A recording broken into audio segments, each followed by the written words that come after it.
नमः श्रीयतिराजाय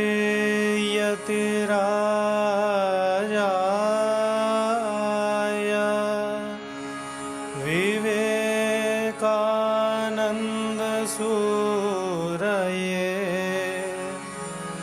सच्चित्सुखस्वरूपाय स्वामिने तापहारिणे स्वामिने तापहारिणे।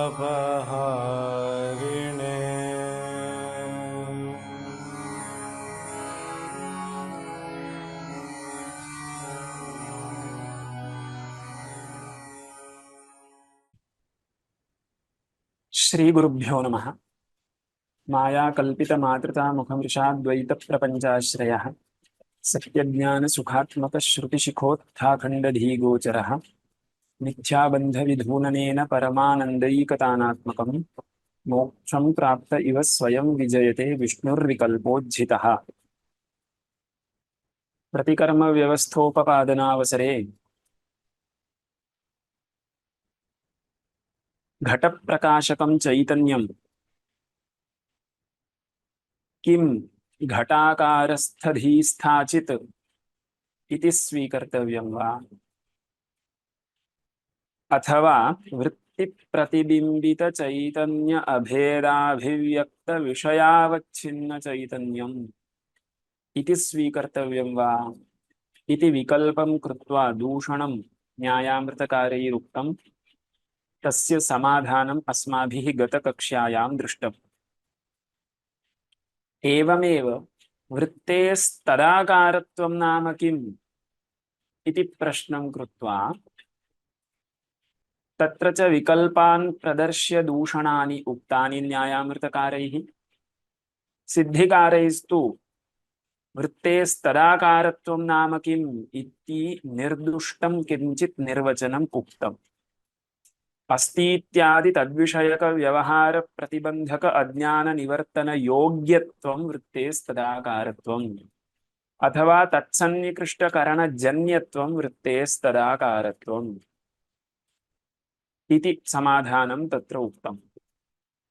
एवमेव विषय चैतन्यं वा विषयदृक् ब्रह्म चैतन्यं वा इति विकल्पं कृत्वा पुनरपि उभयस्मिन् पक्षे दोषः प्रदर्शितः न्यायामृतकारैः।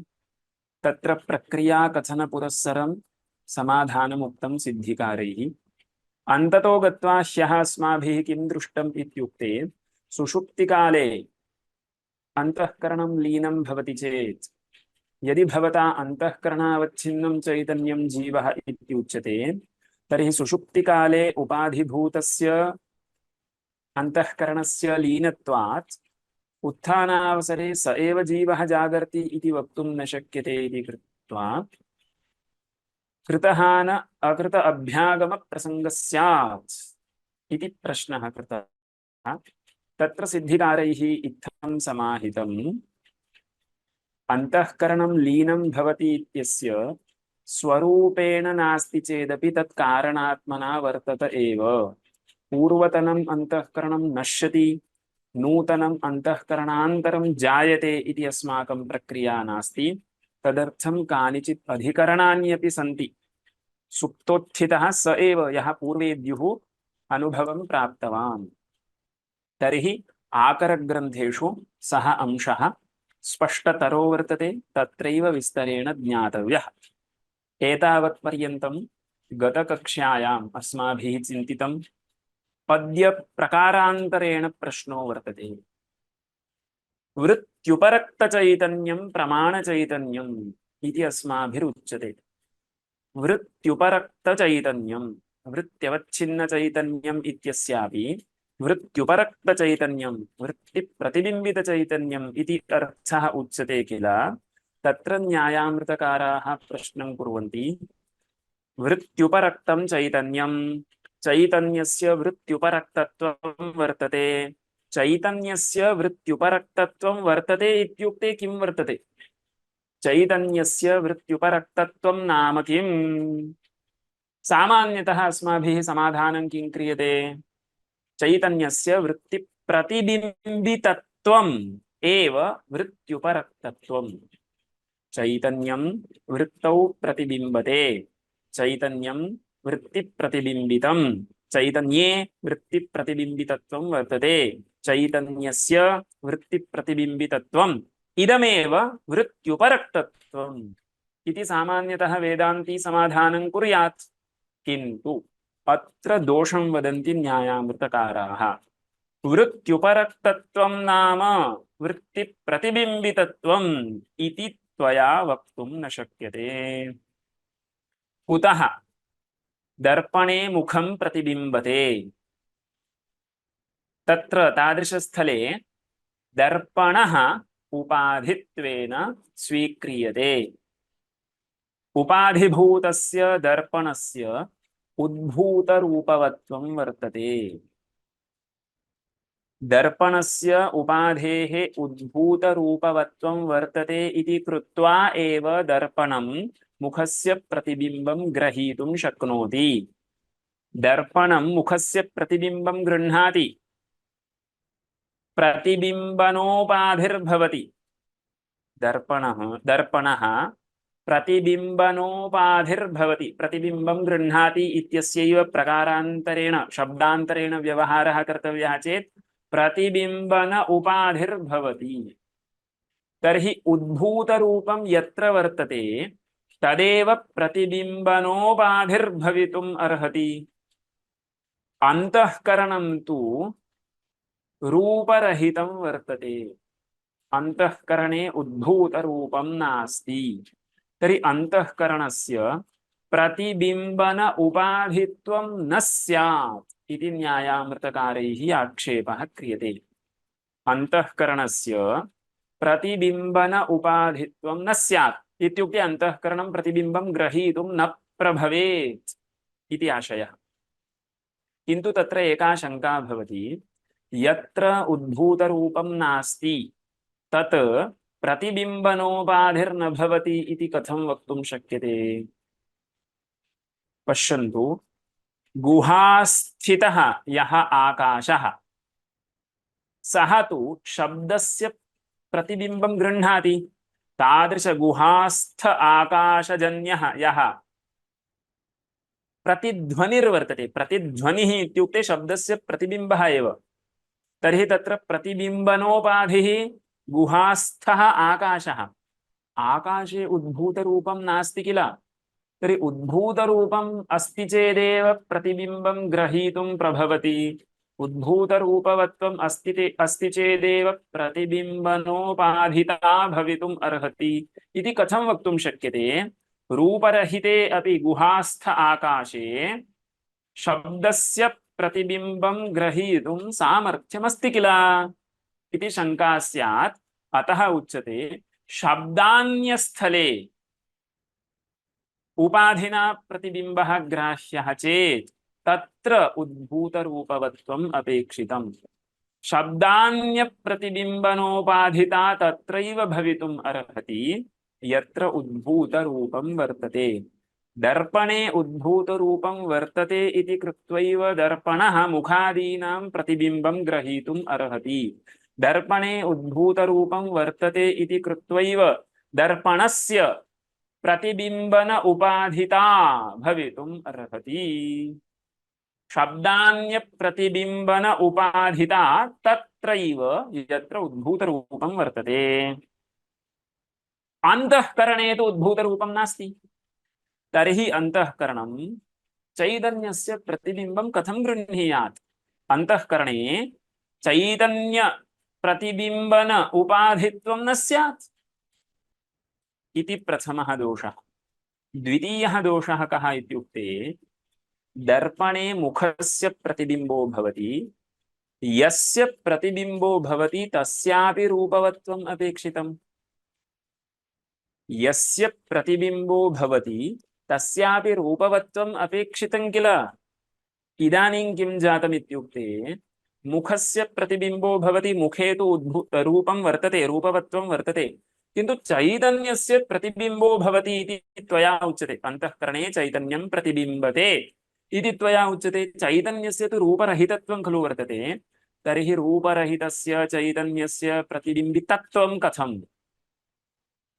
अन्तःकरणस्य प्रतिबिम्बन उपाधित्वं कथं? चैतन्यस्य तु प्रतिबिम्बितत्वं कथम् इति प्रश्नः। एवं प्रश्नद्वयं वर्तते। पश्यन्तु, पंक्तिं पठामि। न च वृत्त्युपरक्तत्वं चैतन्यस्य न तत्प्रतिबिम्बितत्वम्। कुतः? दर्पणे मुखस्य इव अनुद्भूतरूपे अन्तःकरणे शब्दान्यप्रतिबिम्बनोपाधितायाः अयोगात् इति दूरे वर्तते। शब्दान्यप्रतिबिम्बनोपाधितायाः अन्तःकरणे अयोगात् इति अयं प्रथमो दोषः। अन्तःकरणे उद्भूतरूपं नास्ति इति कृत्वा अन्तःकरणं प्रतिबिम्बनोपाधिर्भवितुं नार्हति इत्याशयः। द्वितीयः दोषः अचाक्षुष चैतन्यस्य प्रतिबिम्बितायाश्च अयोगात्। चाक्षुषस्यैव प्रतिबिम्बः अचाक्षुषस्य प्रतिबिम्बो न भवति इति मत्वा अयं प्रश्नः कृतः। चैतन्यस्य चाक्षुषत्वं नास्ति। चैतन्यस्य चाक्षुषत्वं नास्ति इत्युक्ते चक्षुरिन्द्रियजन्यवृत्तिविषयत्वं नास्ति, चक्षुर्जन्यज्ञानविषयत्वं नास्ति। तर्हि तादृशस्य चैतन्यस्य कथं प्रतिबिम्बितत्वं स्यात्? तदपि न युज्यते। अचाक्षुषस्य चैतन्यस्य प्रतिबिम्बितत्वं न युज्यते। नीरूपस्य अन्तःकरणस्य प्रतिबिम्बन उपाधित्वम् अपि न युज्यते। अतः वृत्त्युपरक्तत्वं वर्तते इत्यस्य वृत्तिप्रतिबिम्बितत्वं चैतन्यस्य वर्तते इति त्वया वक्तुं न शक्यते इति प्रश्नः। पश्यन्तु, न च वृत्त्युपरक्तत्वं चैतन्यस्य न तत्प्रतिबिम्बितत्वं। दर्पणे मुखस्य इव। दर्पणे मुखस्य प्रतिबिम्बो भवति, तत्र किं कारणं? दर्पणे उद्भूतरूपं वर्तते, मुखस्य चाक्षुषत्वं च वर्तते। चाक्षुषस्य मुखस्य रूपवति दर्पणे प्रतिबिम्बो भवति, तत्र क्लेशो नास्ति, किन्तु प्रकृतेन स्यात्। दर्पणे मुखस्य इव अनुद्भूतरूपे अन्तःकरणे शब्दान्यप्रतिबिम्बनोपाधितायाः अचाक्षुष चैतन्यस्य प्रतिबिम्बितायाश्च अयोगात् इति न च वाच्यम्। कुतः? भोः, भवतां प्रश्नं श्रुत्वा एवं प्रतीयते। उद्भूतरूपम् अस्ति चेत् प्रतिबिम्बं ग्रहीतुं सामर्थ्यं भवति। उद्भूतरूपं नास्ति चेत् प्रतिबिम्बग्राहकत्वं नास्ति। तर्हि यत्र उद्भूतरूपं तत्रैव प्रतिबिम्बनोपाधित्वम् इति नियमः अस्ति इति त्वया स्वीक्रियते इति अहं चिन्तयामि। किन्तु उद्भूतरूपं तु पाषाणेऽपि वर्तते। किं पाषाणं प्रतिबिम्बं गृह्णाति वा? पाषाणे प्रतिबिम्बन उपाधिता वर्तते वा? न वर्तते खलु। तर्हि उद्भूतरूपम् एव प्रतिबिम्बनोपाधितायाः प्रयोजकम् इति कथं वक्तुं शक्यते? उद्भूतरूपम् अस्तु वा मास्तु वा तस्य कः सम्बन्धः? उद्भूतरूपम् अस्ति चेदेव प्रतिबिम्बं गृह्णाति इति भवान् वदति चेत् पाषाणे तु उद्भूतरूपम् अस्ति, किन्तु पाषाणस्य प्रतिबिम्बनोपाधित्वं नास्ति। अतः त्वया उक्तः नियमः साधुर्न इति प्रथमस्य प्रश्नस्य समाधानं। द्वितीयं तेन किं पृष्टम्? अचाक्षुषस्य चैतन्यस्य कथं प्रतिबिम्बितत्वम् इति पृष्टम्। यथा अचाक्षुषस्य आकाशस्य प्रतिबिम्बितत्वं भवितुम् अर्हति। साभ्रनक्षत्रः आकाशः जले प्रतिबिम्बते इति सर्वेषाम् अनुभवसिद्धम्। आकाशे रूपं नास्ति, नीरूपस्यापि आकाशस्य प्रतिबिम्बो भवति, अचाक्षुषस्याप्याकाशस्य प्रतिबिम्बो भवति।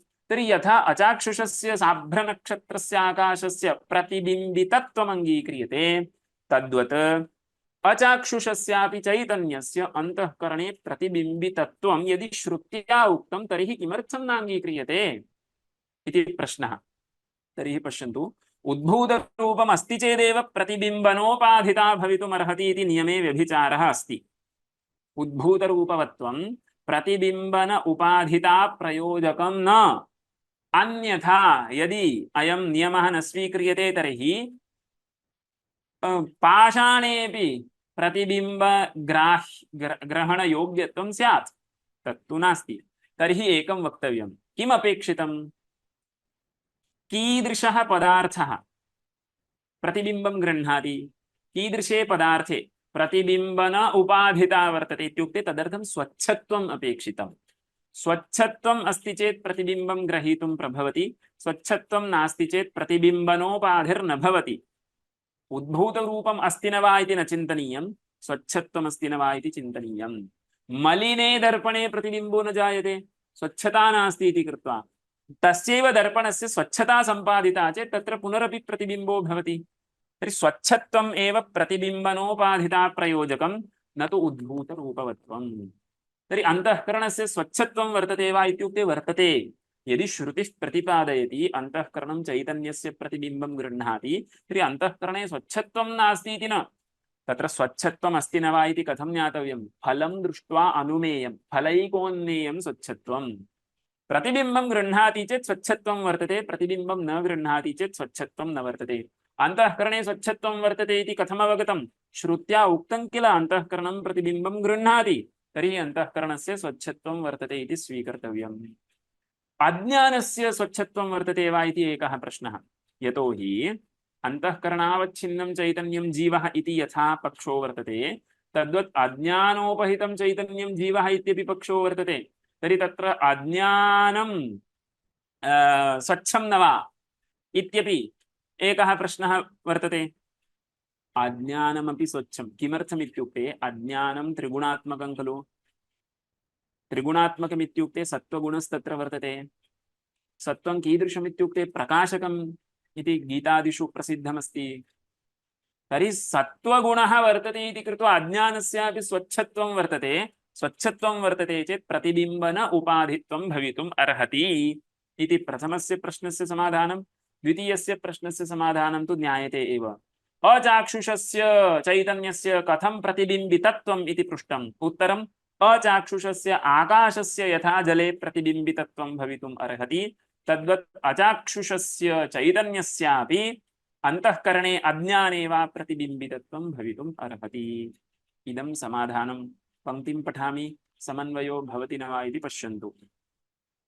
न च वृत्त्युपरक्तत्वं चैतन्यस्य न तत्प्रतिबिम्बितत्वं, दर्पणे मुखस्य इव अनुद्भूतरूपे अन्तःकरणे शब्दान्यप्रतिबिम्बनोपाधितायाः अचाक्षुषचैतन्यस्य प्रतिबिम्बिततायाश्च अयोगात् इति वाच्यम्। उद्भूतरूपवत्वं न प्रतिबिम्बनोपाधिता प्रयोजकम्। इदं पश्यन्तु, मम पुस्तके अस्यां पंक्तौ प्रिंटिंग मिस्टेक वर्तते, मुद्रणदोषः वर्तते। अहं यथा पठामि तथैव अस्ति न वा इति परीक्षणं कुर्वन्तु। उद्भूतरूपवत्वं न प्रतिबिम्बनोपाधिता प्रयोजकं, प्रतिबिम्बितोपाधिता इति नास्ति, प्रतिबिम्बनोपाधिता प्रयोजकम्। उद्भूतरूपम् अस्ति चेत् प्रतिबिम्बन उपाधिता भवति इति न। उद्भूतरूपवत्वं न प्रतिबिम्बनोपाधिता प्रयोजकम्। कुतः? अस्वच्छेपि लोष्टादौ प्रतिबिम्बापत्तेः। लोष्टादौ, पाषाणादौ, काष्ठादौ तत्र उद्भूतरूपवत्वं वर्तते, तदेव प्रतिबिम्बन उपाधिता प्रयोजकम् इत्युक्ते तत्रापि प्रतिबिम्ब स्यात्। तेषामपि रूपवत्वात् तत्रापि उद्भूतरूपं वर्तते, किन्तु इदमुचितं न। अस्वच्छेपि लोष्टादौ प्रतिबिम्बापत्तेः। किं तर्हि प्रयोजकं? किन्तु स्वच्छत्वं। स्वच्छत्वं तु फलैकोन्नेयं। यदि प्रतिबिम्बो भवति तर्हि स्वच्छमिति स्वीकर्तव्यं। कीदृशं स्वच्छत्वम् अस्ति इति न चिन्तनीयं। तत्र प्रतिबिम्बग्रहणं तत्र क्रियतेन प्रतिबिम्बं ग्रहीतुं प्रभवति चेत् तत् स्वच्छं वर्तते इति। किन्तु स्वच्छत्वं तच्च मनसः अपि वर्तते, अज्ञानस्यापि वर्तते इति वक्तुम् अग्रिमा पंक्तिः। तच्च प्रकाशस्वभावत्वेन मनसः तत्परिणामभूतायाः वृत्तेश्च अस्त्येव। प्रकाशस्वभावं किल मनः तैजसमन्तःकरणमिति उक्तं तर्हि तस्य स्वच्छत्वं वर्तते। अज्ञानस्य वर्तते वा? वर्तते। त्रिगुणात्मकस्यापि अज्ञानस्य स्वच्छसत्त्वात्मकतया स्वच्छः यः सत्त्वगुणः सः सत्त्वगुणः अज्ञाने वर्तते खलु। तर्हि स्वच्छसत्त्वात्मकम् इदम् अज्ञानम् इति कृत्वा अज्ञानमपि स्वच्छं भवति। त्रिगुणात्मकस्य अपि अज्ञानस्य स्वच्छसत्त्वात्मकतायाः अपि सत्त्वेन तत्रापि प्रतिबिम्बनोपाधितायाः सत्त्वात्, अत्रापि प्रतिबिम्बितोपाधितायाः सत्त्वात् इति किमपि अस्माकं पुस्तके अस्ति। प्रतिबिम्बनोपाधितायाः सत्त्वात् इति तत्र परिष्कारः कर्तव्यः। इदं जातं। द्वितीयं किमुक्तं? चाक्षुषत्वं नास्ति चेत् प्रतिबिम्बितत्वं न भवति। तस्य समाधानं नापि चाक्षुषत्वं प्रतिबिम्बितत्वप्रयोजकम्। चाक्षुषत्वं प्रतिबिम्बितत्वप्रयोजकम् इत्यस्य कोऽर्थः? चाक्षुषत्वं नास्ति चेत् तस्य प्रतिबिम्बितत्वं न भवितुमर्हति। चैतन्यस्य चाक्षुषत्वं नास्ति चेत् चैतन्यस्य प्रतिबिम्बितत्वं न भवितुमर्हति इति प्रश्नकर्तुः आशयः। समाधानं किमुच्यते? चाक्षुषत्वं प्रतिबिम्बितत्वप्रयोजकं न। कुतः? अचाक्षुषस्यापि आकाशादेः प्रतिबिम्बितत्वदर्शनात्। साभ्रनक्षत्रस्य आकाशस्य जले प्रतिबिम्बो भवति इति सर्वैः अनुभूतं वर्तते। तर्हि चाक्षुषत्वं प्रतिबिम्बितत्वप्रयोजकं न। चाक्षुषत्वं विनापि आकाशस्य प्रतिबिम्बो भवति। चाक्षुषत्वं विनापि आकाशे प्रतिबिम्बितत्वं वर्तते। अचाक्षुषस्याप्याकाशादेः प्रतिबिम्बत्वं दृश्यते। अतः पूर्वोक्तः नियमः अपि नास्ति। तर्हि एकः विचारः समाप्तः। इदानीं प्रकारान्तरेण अन्यः प्रश्नः क्रियते। कः प्रश्नः इति सम्यक् पश्यन्तु। ननु चाक्षुषवृत्त्युपारूढचितः कथं रूपमात्रप्रकाशकत्वं?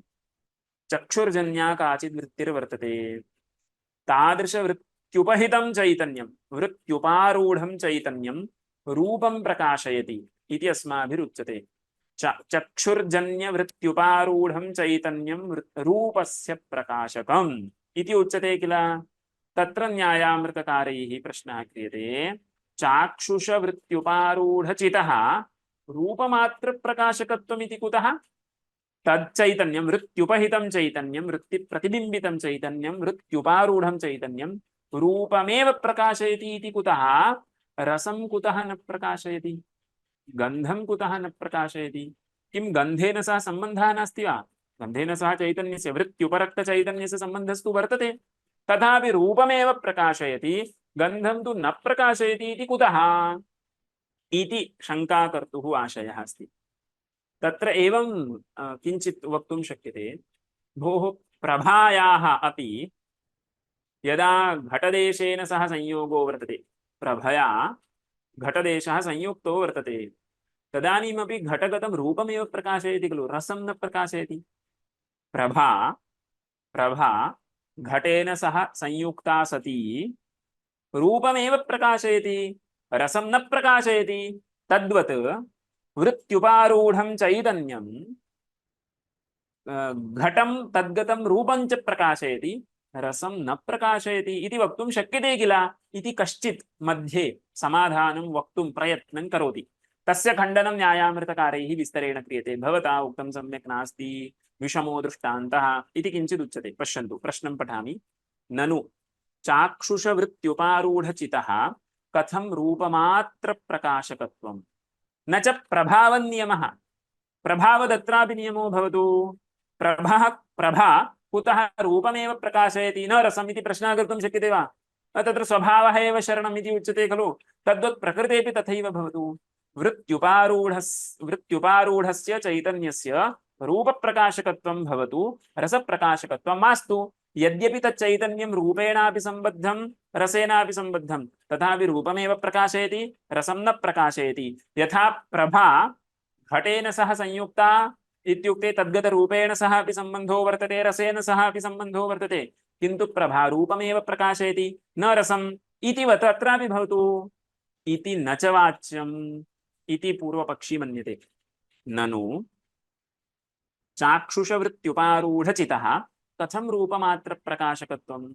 न च प्रभावनियमः वैषम्या वो वैषम्यं वर्तते चैतन्यस्य प्रभायाश्च वैषम्यं वर्तते किं वैषम्यम् इत्युक्ते अस्माभिः वस्तुतः इदं ज्ञातव्यं सर्वदापि चैतन्यस्य स्वप्रकाशत्वं वर्तते इति बोधनावसरे बालानां सुखबोधाय अस्माभिः प्रभादृष्टान्तः एव उच्यते प्रभायाः यथा स्वप्रकाशत्वं वर्तते अन्य अनधीनप्रकाशत्वं वर्तते घटस्य प्रकाशनार्थं दीपः अपेक्षितः दीपस्य प्रकाशनार्थं किमपि अपेक्षितं वा नैव अपेक्षितं सः स्वयमेव प्रकाशते इत्यादि बालानां बोधनार्थम् अस्माभिः उच्यते किन्तु प्रकृते स्वप्रकाशं चैतन्यमिति यदा उच्यते तदानीं भौतिकं तेजः भौतिकः प्रकाशः न विवक्षितः अस्ति ज्ञानरूपः प्रकाशः विवक्षितः अस्ति ज्ञानरूपः प्रकाशः तत्र दीपस्यापि नास्ति दीपस्य तु भौतिकं तेजः वर्तते ज्ञानरूपः प्रकाशः खलु चिन्तनीयः वर्तते अतः प्रभादृष्टान्तेन अत्र भवतु इति वक्तुं न शक्यते वैषम्यात् इति न्यायामृतकाराः वदन्ति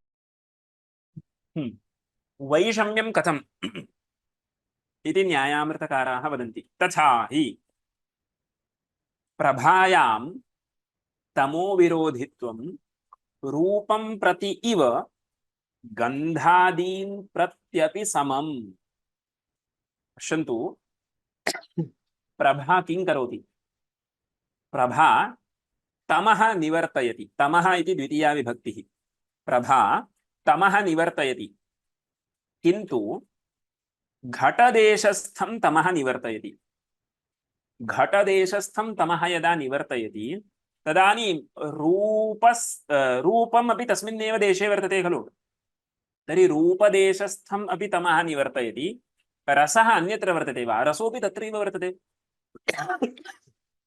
तर्हि रसदेशस्य तमः अपि निवर्तयत्येव तमो निवर्तकत्वं खलु वर्तते अज्ञाननिवर्तकत्वं नास्ति इति पश्यन्तु वृत्तेस्तु वृत्त्युपारूढ चैतन्यस्य तु अज्ञाननिवर्तकत्वं वर्तते प्रभायास्तु तमो निवर्तकत्वं खलु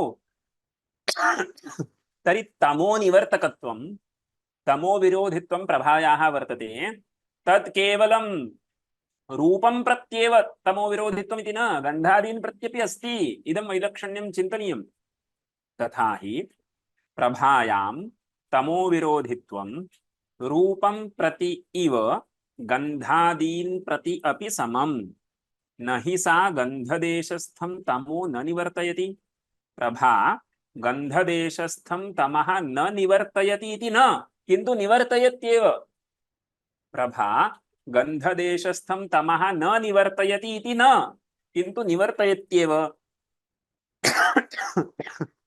इदं वैलक्षण्यमस्ति खलु इदानीं वृत्त्युपारूढ चैतन्यं तु रूपं प्रकाशयति गन्धं न प्रकाशयति कुतः रूपविषयकम् अज्ञानं निवर्तयति गन्धविषयकम् अज्ञानं न निवर्तयति इदं वैलक्षण्यमस्ति प्रभा तु तथा न गन्धदेशस्थम् अपि तमः निवर्तयति रूपदेशस्थम् अपि तमः निवर्तयति इति वैलक्षण्यं वर्तते न च अज्ञानविरोधित्वलक्षणं प्रकाशत्वं रूपं प्रत्येव न तु रसादीन् प्रति इति वाच्यम् तदेव प्रभायास्तु तमो निवर्तकत्वं वर्तते अज्ञानविरोधित्वं वर्तते वा अज्ञाननिवर्तकत्वं वर्तते वा अज्ञाननिवर्तकत्वं तु अस्ति चेत् तद् रूपविषयकमेव अज्ञानं निवर्तयति न तु रसविषयकम् अज्ञानं निवर्तयति इति न च वाच्यं कुतः प्रभायाः तत्र अज्ञाननिवर्तकत्वं नास्ति एव प्रभायाः तमोनिवर्तकत्वमेव वर्तते प्रभायाः तमोनिवर्तकत्वं यथा रूपं प्रति तथा गन्धं प्रत्यपि अस्ति अज्ञाननिवर्तकत्वं तु वृत्त्युपारूढ चैतन्यस्य वृत्तेर्वा वर्तते इति अज्ञाननिवर्तकत्वस्य वृत्तिभिन्ने अनङ्गीकारात् प्रभायाम् अज्ञाननिवर्तकत्वं नाङ्गीक्रियते प्रभायां तमोनिवर्तकत्वमेव न अज्ञाननिवर्तकत्वम् अज्ञाननिवर्तकत्वस्य वृत्तिभिन्ने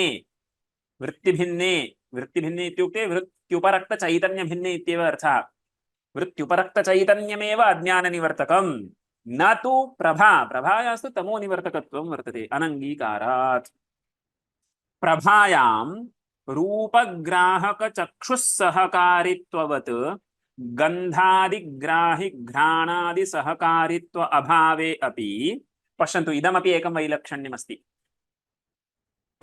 प्रभातु रूपग्राहकस्य चक्षुषः एव सहकारिणी गन्धग्राहकस्य घ्राणस्य सहकारिणी न घ्राणेन्द्रियेण गन्धः ग्राह्यः चेत् प्रभा अपेक्षिता वा अंधकारेपि घ्राणेन्द्रियेण गन्धः ग्रहीतुं शक्यते खलु किन्तु अंधकारे चक्षुषा रूपं तु न ग्रहीतुं शक्यते तर्हि रूपं चक्षुषा ग्राह्यं चेत् प्रभायाः अपेक्षा अस्ति घ्राणेन्द्रियेण गन्धः ग्राह्यः चेत् प्रभायाः का अपेक्षा इदमपि वैलक्षण्यमस्ति प्रभायां रूपग्राहक चक्षुस्सहकारित्वं वर्तते प्रभायां गन्धग्राहक घ्राणसहकारित्वं न वर्तते स्पर्शग्राहक त्वगिन्द्रिय सहकारित्वं न वर्तते इदमपि वैलक्षण्यं सम्यक् चैतन्यस्य तथा न इति उच्यते प्रभायां रूपग्राहक चक्षुस्सहकारित्ववत्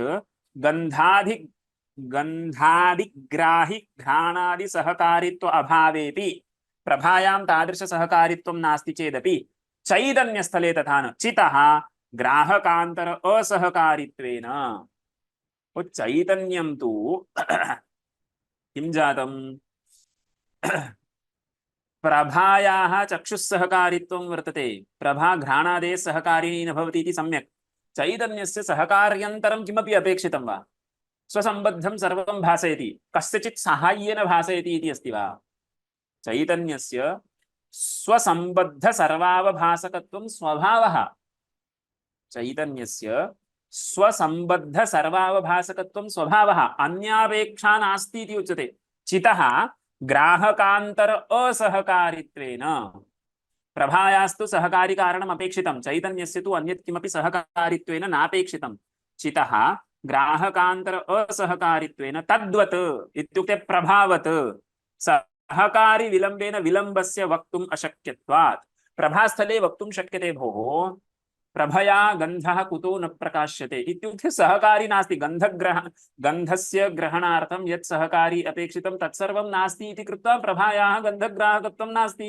इति प्रभास्थले वक्तुं शक्यते पश्यन्तु प्रभा वर्तते गन्धदेशस्थं तमः निवारयति सा प्रभा तर्हि कुतः गन्धं न प्रकाशयति इत्युक्ते सहकारी कारणं घ्राणेन्द्रियं नास्ति इति कृत्वा परन्तु चितः अन्यसापेक्षता नास्ति तर्हि चैतन्यं रूपप्रकाशकम् इत्यङ्गीक्रियते चेत् गन्धरसादिकम् अपि प्रकाशयेदेव कुतो न प्रकाशयति प्रभा इति तु विषमो दृष्टान्तः अत्यन्तं वैलक्षण्यं वर्तते इति एतावता महता प्रयासेन पूर्वपक्षी उपपादितवान् किम् एतावतः ग्रन्थसन्दर्भस्य तात्पर्यं किमित्युक्ते प्रभा रूपमेव प्रकाशयति गन्धं न प्रकाशयति तद्वत् चैतन्यमपि इत्युक्ते चक्षुर्जन्यवृत्त्युपारूढं चैतन्यं रूपमेव प्रकाशयति गन्धं न प्रकाशयति इति सिद्धान्तिना त्वया अद्वैतवेदान्तिना न वक्तव्यं वैलक्षण्यं वर्तते प्रभा तु गन्धदेशस्थं तमः निवारयति गन्धं न प्रकाशयति कुतः सहकारी घ्राणं नास्ति इति कृत्वा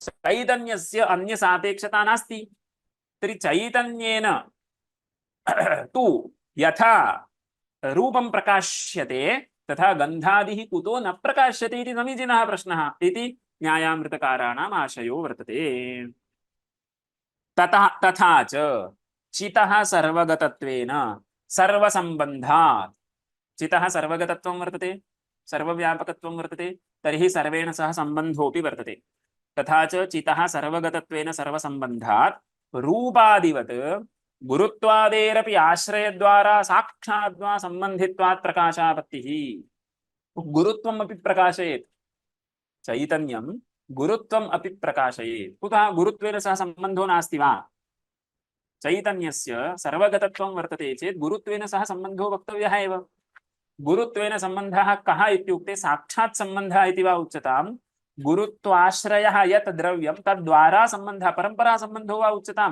किन्तु गुरुत्वेन सह सम्बन्धो नास्ति इति न वक्तव्यं गुरुत्वं साक्षात् चैतन्य अध्यस्तं चेत् साक्षात् तादात्म्यं सम्बन्धो लभ्यते अथवा गुरुत्वं यस्मिन् द्रव्ये आश्रितं वर्तते तद्द्रव्यं चैतन्य अध्यस्तम् इति कृत्वा तदात्म तादात्म्यं तु लभ्यते नैयायिक सिद्धान्तानुसारेण संयुक्तसमवायः इतिवत् प्रकृते अस्माकं तु तदात्मतादात्म्यं चैतन्यतादात्म्यं द्रव्ये वर्तते, द्रव्यतादात्म्यं गुरुत्वे वर्तते। तर्हि चैतन्यस्य गुरुत्वेन सह कः सम्बन्धः? तदात्मतादात्म्यम् इति सम्बन्धः। संयुक्तसमवायः समवेतसमवायः इतिवत् तदात्मतादात्म्यम् इति परम्परासम्बन्धः। गुरुत्वं साक्षात् तत्र चैतन्याध्यस्तं चेत् साक्षात् सम्बन्धः, किन्तु गुरुत्वेन सह सर्वगतस्य चितः सम्बन्धो वर्तते। तर्हि स्वसम्बद्धं सर्वं भासयति चेत् गुरुत्वम् अपि भासयेत्। वृत्त्युपरक्तचैतन्यं सर्वगतं गुरुत्वेन सह साक्षात् वा परम्परा सम्बन्धो वा वर्तते, तर्हि वृत्त्युपरक्तचित् सम्बन्धस्यैव प्रकाशकत्वं वर्तते चेत् गुरुत्वस्यापि प्रकाशापत्तिः। एवमेव रूपवत् गन्धादीनामपि प्रकाशापत्तिः इति प्रश्नः। तत्र मध्ये एका शङ्का कर्तुं शक्यते। भोः असङ्गो ह्ययं पुरुषः इति श्रुतिः वर्तते खलु, सङ्गो नास्ति इति उच्यते। भवान् इदानीं वदति सर्वगतमिति कृत्वा सर्वेण सह सम्बन्धो वर्तते, सर्वेण सह सम्बन्धो वर्तते चेत् गुरुत्वम् अपि प्रकाशयेत् इति भवता उक्तम्। अहं वदामि एका श्रुतिरस्ति खलु, असङ्गो न हि सज्जते असङ्गो ह्ययं पुरुषः इति श्रुतिः वर्तते। तर्हि चैतन्यस्य सम्बन्धो नास्ति, सम्बन्धो नास्ति चेत् कुतः प्रकाशयेत् इति आपादयति भवान् इति मध्ये एका शङ्का कर्तुं शक्यते। तत्र पूर्वपक्षिणा उच्यते असङ्गो ह्ययं पुरुषः इत्यस्य सम्बन्धः एव नास्ति चैतन्येन सह इति न अर्थः, किन्तु लेपो नास्ति इत्यर्थः। पश्यन्तु, असङ्गो ह्ययं पुरुषः इति श्रुतिस्तु तत्कृतलेपाभावपरा, सम्बन्धः अस्ति, लेपो नास्ति। कथं? पुष्करपलाशवत् इति तत्र सांख्यैः एकः दृष्टान्तः उच्यते। पुरुषः कीदृशः? पुष्करपलाशवन्निर्लिप्तः वर्तते। पुष्करम् इत्युक्ते कमलं, पुष्करपलाशः इत्युक्ते कमलस्य पत्रं। तस्य जलेन सह सम्बन्धो नास्ति इति न, संयोगः वर्तते, लेपो नास्ति। जलेन सह लेपो नास्ति, सम्बन्धः वर्तते, तत्र संयोगः वर्तते, साक्षात् चक्षुषा दृश्यते, जले एव तत्पर्णं वर्तते पुष्करपलाशः, किन्तु लेपो नास्ति। तर्हि असङ्गो ह्ययं पुरुषः इति श्रुतिरपि सम्बन्धो नास्ति इति न वदति, तत्कृत लेपो नास्ति इत्येव वदति। पुष्करपलाशे यथा आपः न श्लिष्यन्ते न सम्बध्यन्ते इति न, तत्र संश्लेषो नास्ति, लेपो नास्ति इत्येव तत्र श्रुतेः अभिप्रायो वर्तते। सम्बन्धस्तु वर्तते। पश्यन्तु, असङ्गो ह्ययं पुरुषः इति श्रुतिस्तु तत्कृतलेपाभावपरा न तु सम्बन्धनिषेधिका, सम्बन्धस्य निषेधं न करोति, लेपस्य निषेधं करोति। तद्भवता कथम् अवगतम् इत्युक्ते पूर्वतनां पङ्क्तिं पश्यन्तु। स यत्तत्र यत्किञ्चित् पश्यति अनन्वागतस्तेन भवति इति पूर्ववाक्यात्। अनन्वागतो भवति, असम्बद्धो भवति इति न, तेन तत्कृत लेपः तत्र न भवति इति, अनन्वागतस्तेन भवति। इदमस्तु। अन्या स्मृतिरपि वर्तते गीतायां, यथाकाशस्थितो नित्यं वायुः सर्वत्र गो महान् इत्यादि स्मृतेश्च इति अस्ति। वस्तुतः एतावद् वाक्यं पर्याप्तं न। तत्र अस्य श्लोकस्य द्वितीयं वाक्यं सम्यक् अवगम्यते चेदेव इदं वाक्यम् अवगन्तुं शक्यते। यथा श्रुतं दृष्ट्वा प्रकृते कः उपयोगः इति न अवगन्तुं शक्यते। पूर्णः श्लोकः कीदृशः अस्ति? यथा आकाशस्थितो नित्यं वायुः सर्वत्र गो महान्। अग्रे किं? तथा सर्वाणि भूतानि मत्स्थानि इत्युपधारय इति अस्ति। तर्हि कः अर्थः विवक्षितः अस्ति? भाष्यम् अनन्तरम् आलोचयन्तु भवन्तः। आकाशे एव वायुरस्ति खलु, आकाशः सर्वगतः, तर्हि वायुः अस्ति इत्युक्ते कुत्र अस्ति? आकाशे वर्तते।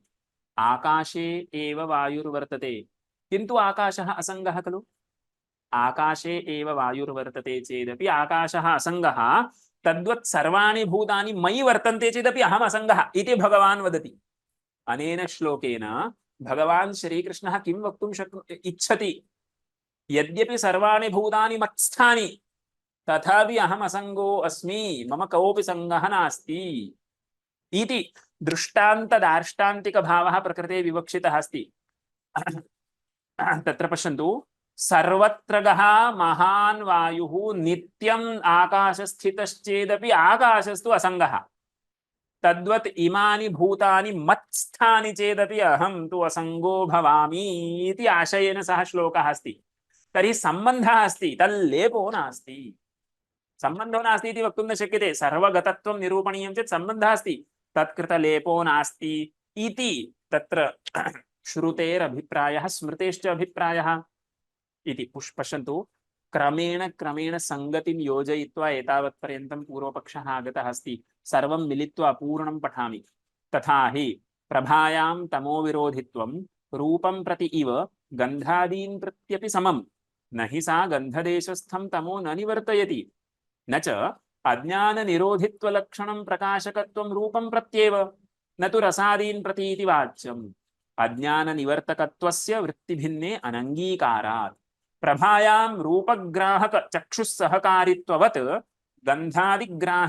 गन्धादिग्राहि घ्राणादि सहकारित्व अभावे अपि चितः ग्राहकान्तर असहकारित्वेन तद्वत् सहकारी विलम्बेन विलम्बस्य वक्तुम् अशक्यत्वात्।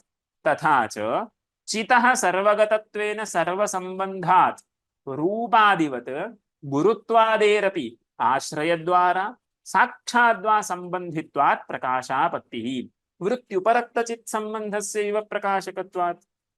असङ्गो ह्ययं पुरुषः इति श्रुतिस्तु तत्कृतलेपाभावपरा, न तु सम्बन्धनिषेधिका।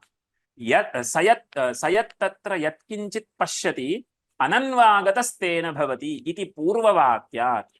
यथाकाशस्थितो नित्यं वायुः सर्वत्र गो महान् इत्यादि स्मृतेश्च इति चेत् न। पश्यन्तु, उत्तरं वस्तुतः समाधानं वर्तते। यत् तेन पूर्वपक्षिणा उक्तम् अस्ति चैतन्यस्य सर्वत्र सम्बन्धो वर्तते इति, तत् प्रथमतः वारणीयम्।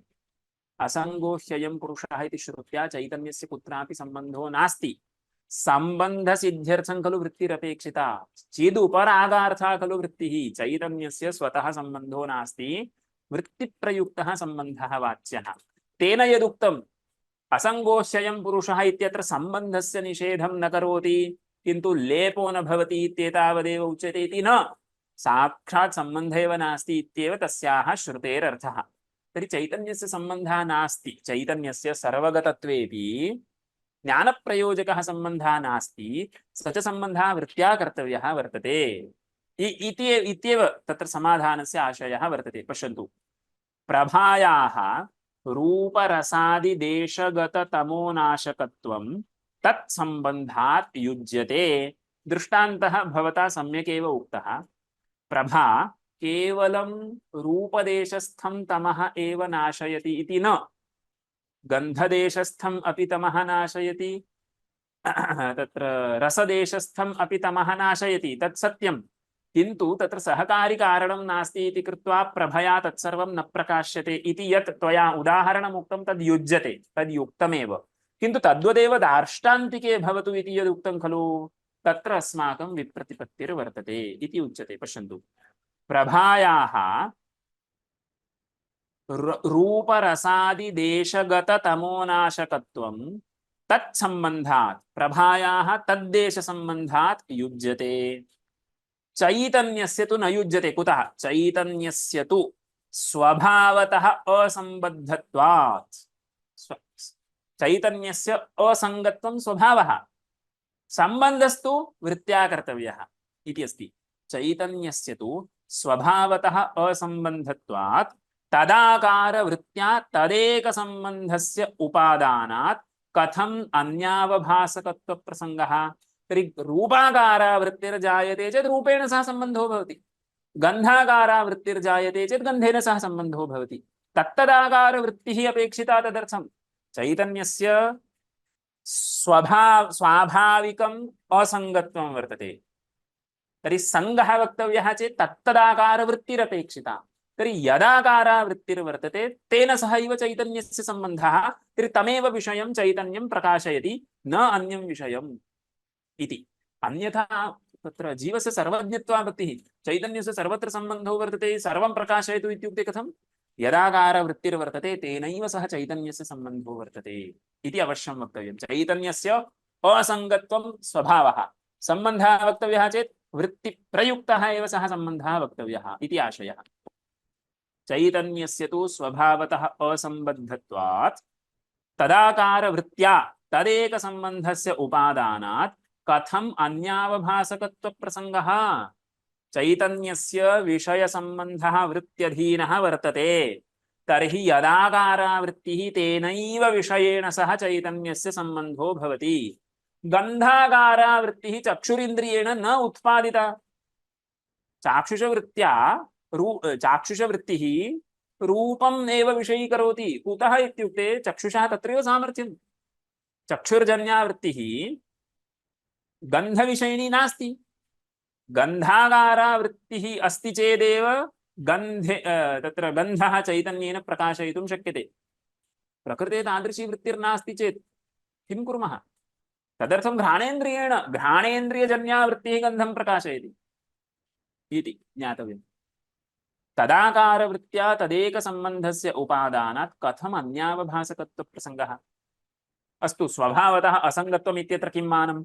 स्वभावतः हि असङ्गत्वे असङ्गो ह्ययं पुरुषः इति श्रुतिः प्रमाणम्। भोः, मया तु श्रुतेः अन्यादृशः अर्थः वर्णितः खलु, त्वया वर्णितः, किन्तु तत्र अग्रे किमस्ति इति ज्ञातव्यं न वा? असङ्गो ह्ययं पुरुषः इति श्रुतिः प्रमाणम्। न च एषा लेपाभावपरा, भवदुक्तप्रकारेण सम्बन्धस्य निषेधं न करोति, किन्तु इयं श्रुतिः लेपाभावपरा इति न मन्तव्यम्। न च एषा लेपाभावपरा अकर्तृत्वप्रतिपादनाय सम्बन्धाभावपरत्वात्। भोः, सः सर्वोऽपि सम्बन्धः आत्मनि कर्तृत्वं नास्ति इति बोधयितुम् आगतः वर्तते। आत्मनि कर्तृत्वं नास्ति। कर्तृत्वं नाम कृतिमत्वं। कृतिमान् हि कर्ता। कृतिमत्वं कर्तृत्वम् इत्युक्ते कृतिः। कृतिमत्वम् इत्युक्ते कृतिः, तद्वत्त्वं तदेव इति। तर्हि कर्तृत्वं नास्ति इत्युक्ते कृतिर्नास्ति इति वक्तुमेव, कृतिसम्बन्ध एव नास्ति इति वक्तुमेव आत्मा कर्ता न भवति इति बोधनार्थं सः सर्वोऽपि प्रसङ्गो वर्तते। तर्हि आत्मनि कर्तृत्वं नास्ति, आत्मनः कृतिसम्बन्धो नास्ति इत्येव उच्यते। सरि सम्बन्धस्य निषेधं कर्तुमेव सः सर्वोऽपि प्रसङ्गो वर्तते। एतत्तु सर्वम् आकरे द्रष्टव्यम्, अत्र विस्तरेण न निरूप्यते इति सिद्धिकाराः वदन्ति। न च एषा श्रुतिः लेपाभावपरा अकर्तृत्वप्रतिपादनाय सम्बन्धाभावपरत्वात् यथा चैतत् तथा व्यक्तम् आकरे। व्यक्तम् इत्युक्ते स्पष्टम् आकरे। तर्हि सा स्मृतिरपि तथैव योजनीया। या भगवद्गीता स्मृतिः उदाहृता तत्रापि लेपाभावपरा इति न, आत्मनः सङ्ग एव नास्ति इत्येव वक्तव्यम्। श्रुत्यनुसारेण खलु स्मृतेः अर्थः व्याख्येयः। यदि श्रुतिः सम्बन्धस्यैव निषेधिका, तर्हि स्मृतिरपि सम्बन्धम् एव निषेधति इति अवश्यं स्वीकर्तव्यम्। एवं स्मृतिरपि एतच्छ्रुत्यनुरोधेन एव नेया। अतः सर्वैः सह सम्बन्धाभावात् न सर्वावभासः, किन्तु यदाकारावृत्तिः तस्यैव भासः। यदाकारावृत्तिः तेनैव सह सम्बन्धः, अतः तस्यैव भासः, न अन्यस्य। सम्यक् जातम्? यतः अस्माभिः अयं नियमः अङ्गीक्रियते, अतः एव अग्रिमः यः विचारः सोऽपि उपपद्यते। इतः परम् अग्रिमे विचारे प्रवेशः अस्ति। किं जातम्? इदं रजतम् इति स्थलं स्वीक्रियताम्। इदमाकारवृत्त्यवच्छिन्नचैतन्येन इदमः एव भानं भवति, न तु रजतस्य। इदम् अवश्यं स्वीकर्तव्यम्। यदाकारावृत्तिः तेनैव सह चैतन्यस्य सम्बन्धः, तस्यैव च भानं। तर्हि इदं रजतम् इत्यत्र एका वृत्तिर्नास्ति। इदं रजतम् इत्यत्र इदमाकार अन्तःकरणवृत्तिः, रजताकारा तु अविद्यावृत्तिः खलु। तर्हि इदमाकारवृत्त्या इदमः भानं, न रजतस्य। रजतस्य भानम् उपपादनीयं चेत् रजताकारावृत्तिः स्वीकर्तव्या। इदं किमर्थं? यतोहि यदाकारावृत्तिः तेनैव सह सम्बन्धः, तत्सैव भानम् इति नियमः स्वीकृतः इति कृत्वैव आविद्यकरजतस्थले अस्माभिः वृत्तिद्वयं स्वीकृतम्। इदमाकारा चक्षुर्जन्या वृत्तिः मनोवृत्तिः अन्तःकरणवृत्तिः, रजताकारा तु अविद्यावृत्तिः। रजताकारा वृत्तिः किमर्थम् अङ्गीकृता इत्युक्ते यदाकारा वृत्तिः तेनैव सह सम्बन्धः तस्यैव भानम्। तर्हि रजतस्य भानम् उपपादनीयं चेत् रजताकारा वृत्तिः अवश्यं स्वीकर्तव्या। सा अन्तःकरणवृत्तिर्न भवति चेत् अविद्यावृत्तिर्वा स्वीकर्तव्या इति अत एव यस्मादयं नियमः अत एव तादृशस्थले रजताकारा वृत्तिरपि अवश्यम् अभ्युपेया इति वदन्ति सिद्धिकाराः। अत एव इदं रजतमिति भ्रमे इदमाकारवृत्त्यवच्छिन्न चैतन्येन रजतभान अनुपपत्तेः। इदमाकारवृत्त्यवच्छिन्नं चैतन्यम् इदं पदार्थस्य भानं करोति, इदं पदार्थं प्रकाशयति। रजतभानम् उपपादनीयं चेत् रजताकारा वृत्तिः अन्या स्वीकर्तव्या एव वर्तते। कुतः? यदाकारा वृत्तिः तेनैव सह सम्बन्धः तस्यैव च भानम् इति नियमः अस्ति। अत एव इत्यस्य सः आशयः। अत एव इदं रजतमिति भ्रमे इदमाकारवृत्त्यवच्छिन्न चैतन्येन रजतभान अनुपपत्तेः रजताकारापि अविद्यावृत्तिरभ्युपेयते। सम्यक् अवगतं वा? तत्र रजताकारा वृत्तिरभ्युपगम्यते। किन्तु किन्तु इतः परम् एकः प्रमेयविशेषः अत्र उपपादनीयः अस्ति। किमित्युक्ते सुखाकारा अन्तःकरणवृत्तिर्नाङ्गीक्रियते। कुतः? सुखस्य तु साक्षात् चैतन्ये अध्यस्तत्वं वर्तते। सुखं तु अन्तःकरणवृत्तिरेव खलु। सुखं नाम विजातीया अन्तःकरणवृत्तिरेव खलु। यथा जन्यं ज्ञानमपि अन्तःकरणवृत्तिरेव, सा च वृत्तिः चैतन्यस्य प्रतिबिम्बं ग्रहीतुं प्रभवति अन्तःकरणवृत्तेः स्वच्छत्वात्। तद्वदेव सुखम् अपि अन्तःकरणवृत्तिरेव। तर्हि सुखस्य साक्षात् चैतन्यप्रतिबिम्बग्रहणयोग्यत्वं वर्तते। वृत्तिद्वारकः कोऽपि अन्या काचित् वृत्तिर्नापेक्षिता इति। पश्यन्तु, भवन्तः परिभाषां सम्यक् पठितवन्तः स्युः चेत् कदाचित् अयं भ्रमः स्यात्, सुखाकारापि वृत्तिः अपेक्षिता खलु इति। किन्तु तत् परिभाषाकाराणां स्वकीयं मतं। प्राचीनाचार्याणां तत्र सुखादिस्थले सुखाकारा पृथक् वृत्तिः नाङ्गीकृता। सुखस्य साक्षात् साक्षिभास्यत्वं वर्तते। वृत्तिं विनैव साक्षिभास्यत्वं वर्तते इत्युक्ते कथं? वृत्तिः चैतन्यस्य प्रतिबिम्बं गृह्णाति खलु। सुखमपि काचित् वृत्तिरेव। तर्हि सा सुखात्मिका वृत्तिरपि चैतन्यस्य प्रतिबिम्बं गृह्णाति। चैतन्यस्य वृत्तिं नाम धीत्व जातिमद्वृत्तिं विनैव चैतन्यसम्बन्धः वक्तुं शक्यते इति उच्यते। पश्यन्तु, अत्र पङ्क्तौ किञ्चित् शोधनम् अस्ति। अहं यथा पठामि तथा शोधनं कुर्वन्तु।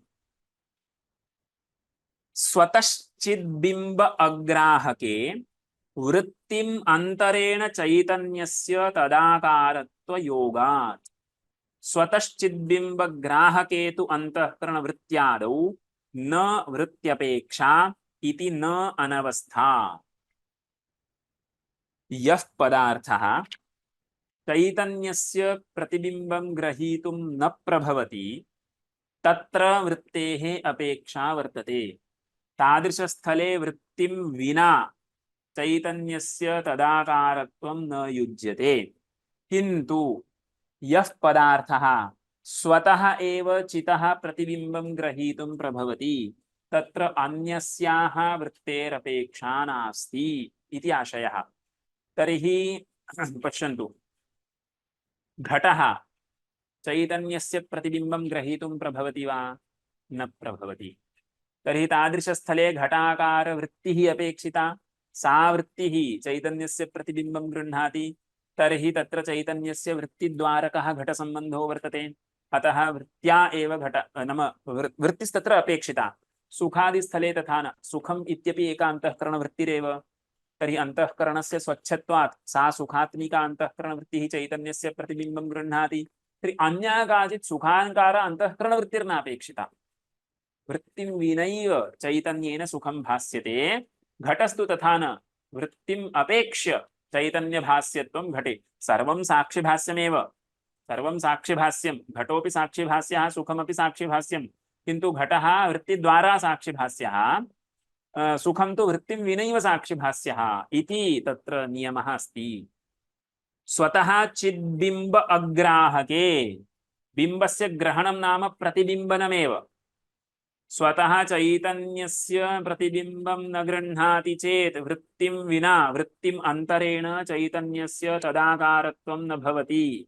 किन्तु स्वतश्चित् बिम्बग्राहके तु अन्तःकरणवृत्त्यादौ आदिपदेन सुखं दुःखम् इत्यादिकं सर्वं योग्यं सर्वं ग्राह्यं। स्वतः चिद्बिम्बग्राहके तु अन्तःकरणवृत्त्यादौ न वृत्त्यपेक्षा इति न अनवस्था। अन्यथा तत्र अनवस्था अस्ति। सुखं ज्ञातव्यं चेत् सुखाकार अन्तःकरणवृत्तिरपेक्षिता। सा सुखाकार अन्तःकरणवृत्तिरपि ज्ञातव्या चेत् पुनः तद्विषयिणी अन्या वृत्तिरपेक्षिता इत्युक्ते अनवस्थैव स्यात्। प्रकृते तु अनवस्था एवं वार्यते। चैतन्यस्य प्रतिबिम्बं ग्रहीतुं सामर्थ्यं नास्ति चेत् वृत्तिद्वारा चैतन्यसम्बन्धो वक्तव्यः। स्वयमेव स्वच्छस्य द्रव्यस्य अन्तःकरणादेः सुखादेः सुखं तु अन्तःकरणमेव, अन्तःकरणवृत्तिः अन्तःकरणस्य खलु परिणामः। तर्हि तादात्म्यसम्बन्धो वर्तते। अन्तःकरणं स्वच्छं चेत् सुखमपि स्वच्छमेव।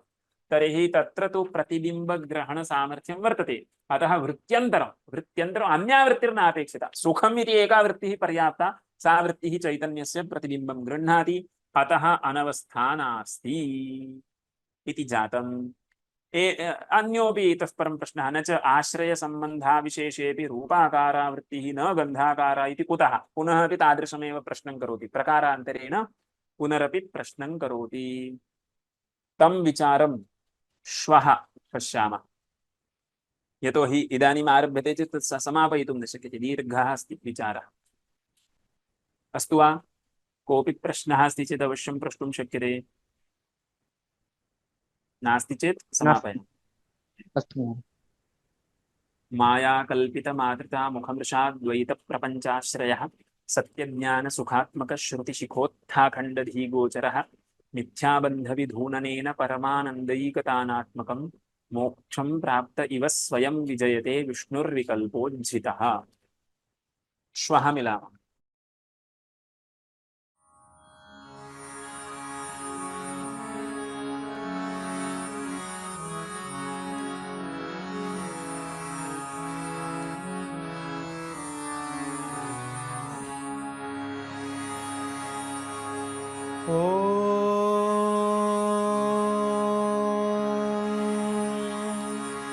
स्थापकाय च धर्मस्य सर्वधर्मस्वरूपिणे अवतारवरिष्ठाय